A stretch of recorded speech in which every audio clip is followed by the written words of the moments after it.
20 বছরের ছেলে শিশুসুলভ কাজ করে বসল। একদিন এক বাবা ও ছেলে ট্রেনে ভ্রমণ করছিল।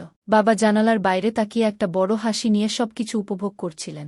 অন্যদিকে ছেলে বারবার চিৎকার করে বলছিল, বাবা দেখো না, আমাদের ট্রেন গাছগুলোর সাথে দৌড়ে জিতে যাচ্ছে, গাছগুলো পেছনে পড়ে যাচ্ছে।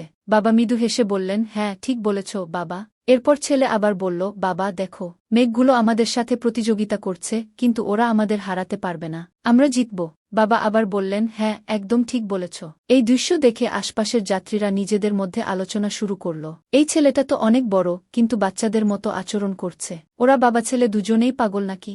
18-20 বছরের একটা ছেলে কি এমন করে? এটা তো লজ্জার ব্যাপার। এভাবে কিছুক্ষণ চলার পর অবশেষে একজন ভদ্রলোক ছেলেটির বাবাকে বললেন, ভাইসাব, আপনার ছেলেকে কোনো ভালো ডাক্তারের কাছে নিয়ে যান। তখন ছেলেটির বাবা শান্তভাবে বললেন, ভাই আমরা আসলে হাসপাতাল থেকেই আসছি, কিন্তু আপনি যেটা ভাবছেন ব্যাপারটা সেটা নয়। আমার ছেলে জন্ম থেকেই দেখতে পেত না, আজই প্রথমবার ওর চোখের ব্যান্ডেজ খোলা হয়েছে, আজই প্রথমবার ও এই সুন্দর পৃথিবীটাকে দেখছে, তাই ও এতটা খুশি।